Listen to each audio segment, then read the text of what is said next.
Listen up, all of you. I know we are not all in agreement on priorities. Lae'zel, I hear you. You want us moving now, straight to your Githyanki. No detours, no delays. But I am not walking blind with this parasite in my head. We will seek your people, but we will do it with information. Halsin is a healer, a druid with knowledge, and right now he is the best thread inside this grove. If he can point us to a cure, or confirm what we are dealing with, that changes everything. I also want you to know I spoke with Nettie. I searched what I could of her notes, and I went through the library she heavily guards. This grove is not just roots and prayers. It is locks, wards, and secrets. One of them is a vault. A sealed room kept quiet for a reason. If there are answers here, they will be behind stone and silence, not in the open air. Wrath may know how to open it, or who holds the key. So we need to ask, we listen, and we watch our words. We are also not leaving this place exhausted. Every one of us is running on fumes, and tired people make deadly mistakes. We will take a rest soon, but I will choose who stands watch and who gets the sleep they need. No one drifts off alone. Not in this wilderness, not with this thing in our skulls. One more update. We have a new blade at our side. Will, the Blade of Frontiers. He is not a permanent replacement. He is an asset, like the rest of us, a part of our roster. We will rotate when we need to, swap roles, cover weaknesses, keep this unit flexible. If any of you have a problem with that, say it now, not in the middle of a fight. So this is the plan. We spend a little more time in the grove. We press Wrath for answers. We get a line on the vault, and we track Halsin. Then we move out, and we take your path too, Lae'zel, but we take it prepared. Door ahead, Kaiga and Wrath behind it. Remember, keep your temper sheathed, keep your eyes open, and follow my lead. On my word, we go in.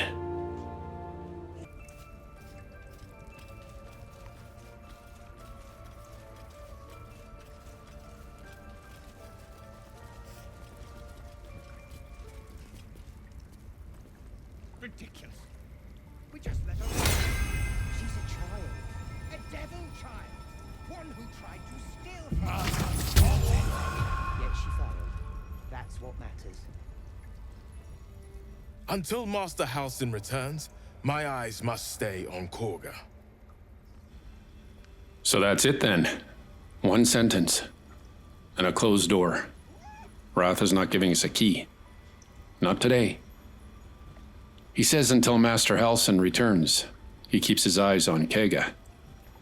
Which tells me two things. First, he does not trust her any more than we do. Second, he is terrified of moving without Halsin to shield him. Fine. If Wrath will not open the vault for us, then we stop asking permission. We log it, we mark it, and we find another way. Kaiga is the center of this storm, and Wrath is her quiet jailer.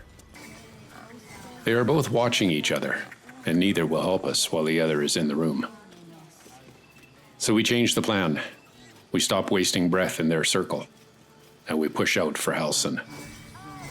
The vault can wait. A key will surface eventually, or lock will fail. So the next stop, it's going to be the underground hideout beneath this grove. The tiefling kids have a little network down there. And they have a leader of sorts, a small-time mole who knows how to stay hidden. I'm not here to crush children for surviving. They are doing what people do when the world stops being kind. But if they lifted supplies from us, I will see what I can recover. Heartless bastards. They deserve to have the goblins burn them out.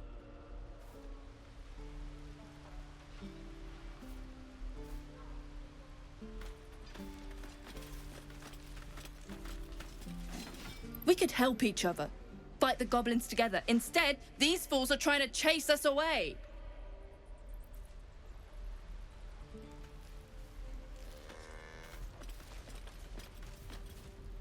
The waiting's getting to me.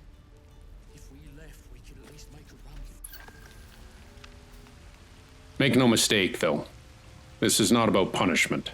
This is about control. If we let theft slide without a word, it becomes the rule, not the exception. So we'll go down careful, calm, and with eyes open. We'll ask questions first.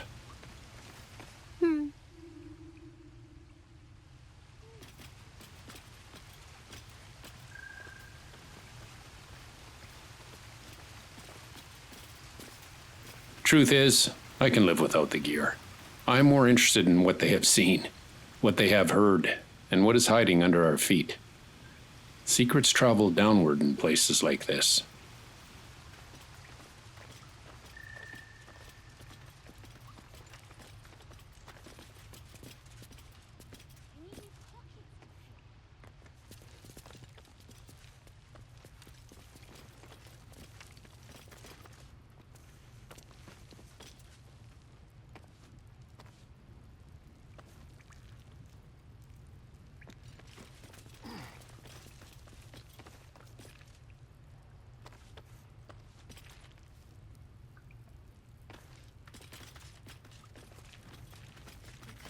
Own that town.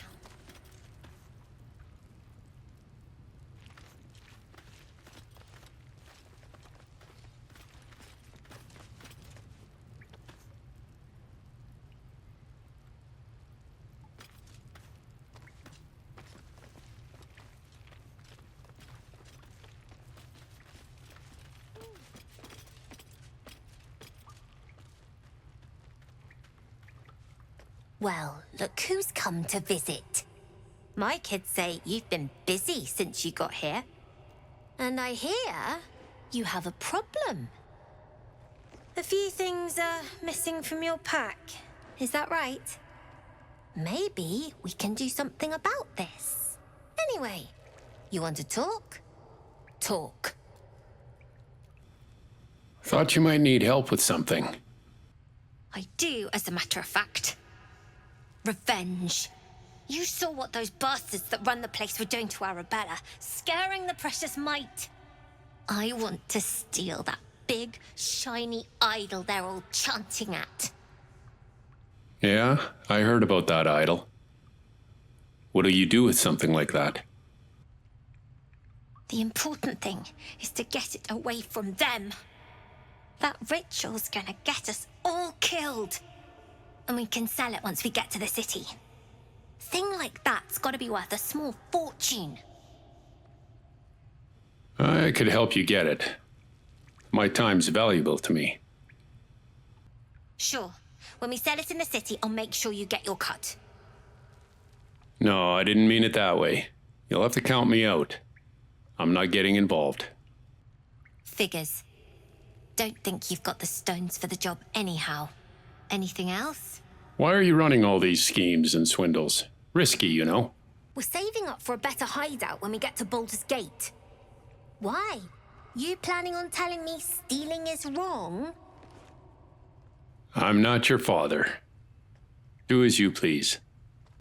Didn't need your permission, but fine. You know, I'm shy a few of my belongings. One of your associates robbed me. Sure.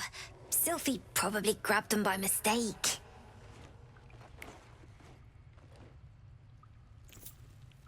Here you go. Won't happen again. And to make sure none of the kids on the job outside mess with you, show them this. Oh, why not? I'll play along. I'll copy the gesture.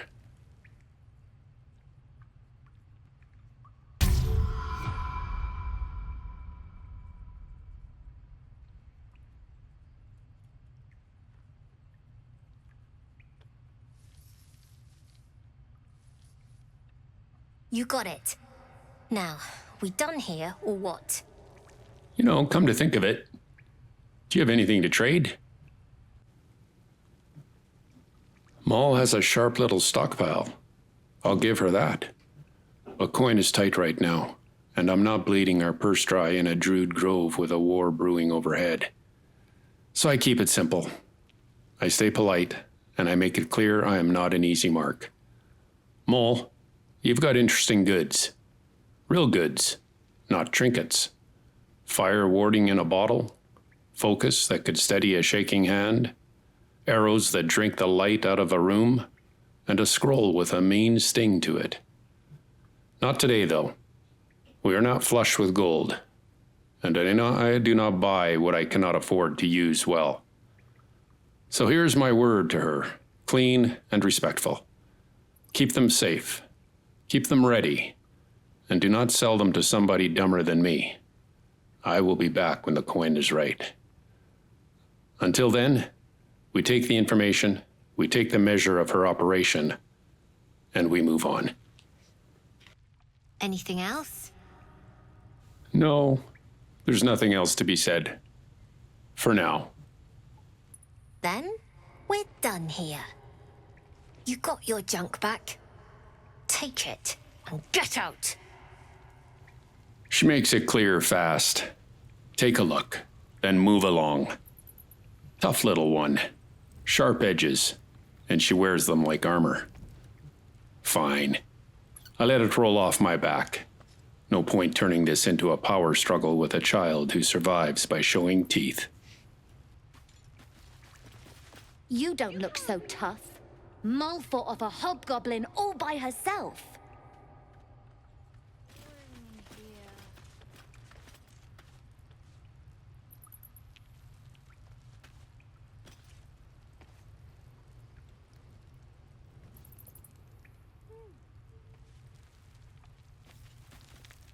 You're the first grown-up who's ever gotten in here. Not bad. You're not supposed to be here! Not long until we leave now. Moll! One thing is clear down here. These kids are not just hiding. They are organized, and at the center of it is Moll. They look up to her, not just because she is tough, not just because she is bold. They look up to her because she is fair to them. She holds the line. She makes the calls, and she does not let the outside world swallow them whole. It is a hard kind of leadership, but it is still a leadership. A small pack in a big storm, looking out for each other, sharing what they can and keeping their own safe. I can respect that, even if I do not approve of the methods, even if some of our supplies went missing. The point is this. Moll is not a thug in a hole. She's a shield for these kids, and they know it. So we leave them alone for now, and we move on.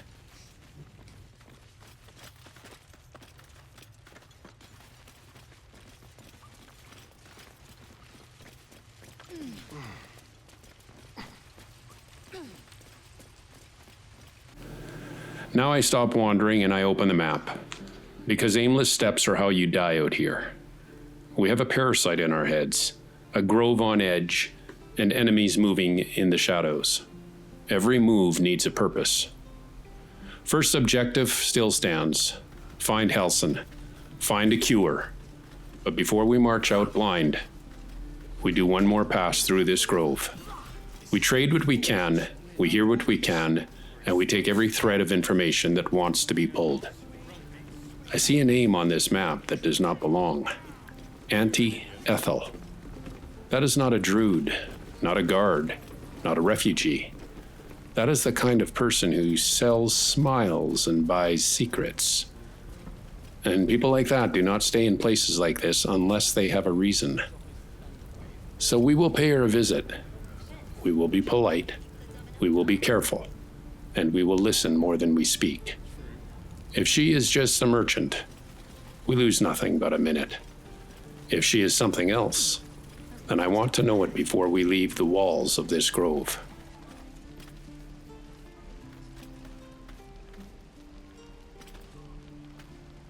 We should have left by now. Damnation! Instead, we're just sitting here, practically begging to be attacked. Staying is a mistake.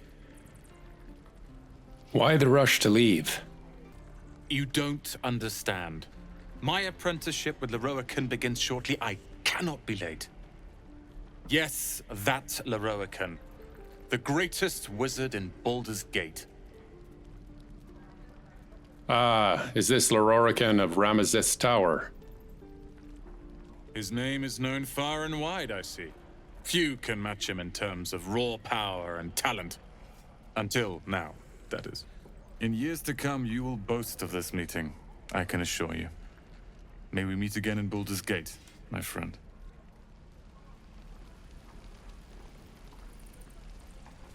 I'd die if I met Leroican reeking of this place. Lee and Roland would never admit it, but they take an arrow for the other. Also stab each other. Not sure what will come first. Thanks for cutting in. There might have been more than words if you hadn't. Those goblins will rue the day they chose to tangle with this grove. You and I will do some good here. I can feel it.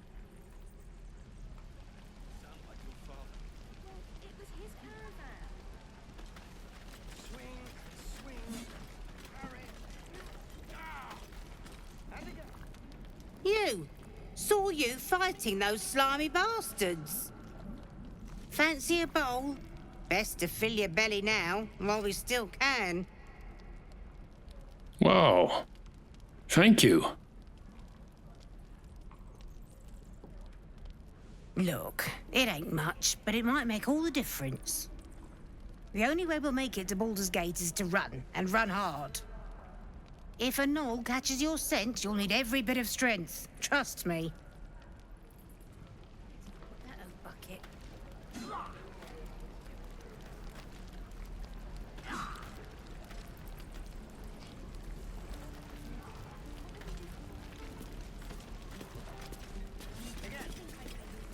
If it isn't the talk of the camp. Thank goodness you came along when you... Oh! There isn't a bit of colour in those cheeks, Petal. Are you hurt? Cold? Feverish? Auntie Ethel will sort you out. I've lotions and potions galore. I let her look me over, and I say nothing. Silence costs less than a promise. Aha! You take a sup at that and you'll feel right as rain, sweetie. Oh, thank you. That's very kind. And what is this exactly? Oh, 'tis just a healing potion, nothing fancy. Here. You just look like you might need a pick-me-up. I'm sorry to go on about it, but are you all right? You're looking awful peaky. Well, the truth is, I've been better. It's difficult to explain. Oh, I've seen it all. I once had a fella who'd been caught dabbling with a dryad. The wife was none too pleased and introduced him to a pot of boiling oil. But worry not. I fixed him up, and depending on the lighting, he looks good as new. My point is, whatever ails you, I promise I've seen worse. She is not to know of our ailment. Only a gith healer may make us pure. What is it, Petal? What's wrong? Auntie Ethel asks what is wrong, and she says she can help with our problem. Our big problem. Lae'zel is right behind me, hissing warning into my ear. Do not give away our ailments. Only the gith can purify you. I do not turn to argue. I keep my eyes on Ethel, because this is not a time for pride. It is a time for information. The truth is already loose in the grove. Nettie knows. Someone always hears a whisper, and whispers move fast through tents and fires. So I give Ethel one thread and not an entire rope. Just me, and only me. Enough to see how she reacts, enough to test what she really is. I have something in my head, I say, something that should not be there. I do not name it yet. I do not give her the shape of it. I watch her face. I watch her hands. I watch for hunger behind the smile. If she is a true healer, she will ask questions with care. If she is a predator, she will lick her lips without even knowing it. Either way, we learned something. As you recount your adventure, Auntie Ethel nods along, her eyes wide. You poor pet! My heart goes out to you, truly. I see no sign of a tentacle yet, but that could change in an instant. You need help. Serious help. I've ne'er a potion or lotion here that could do it, but... yes, I may have something at home. Such as?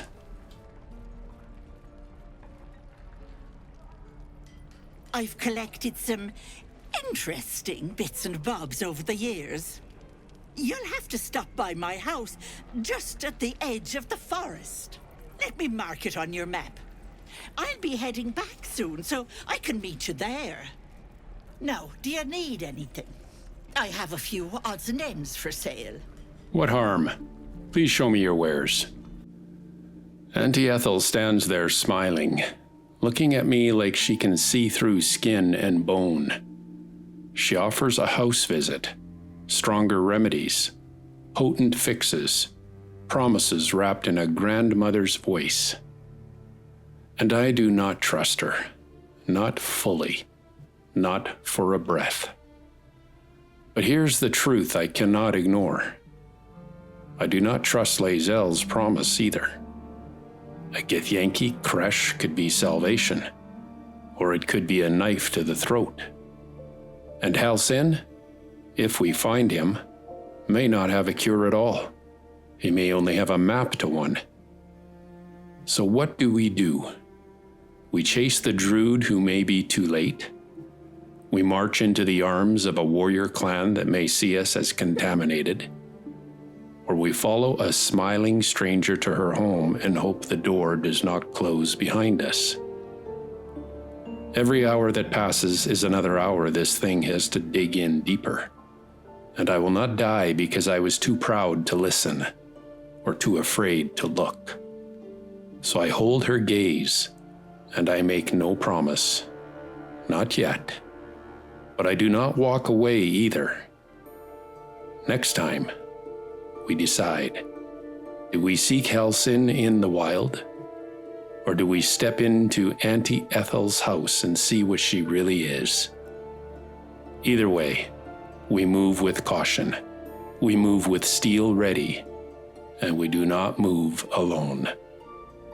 Commander Rone out.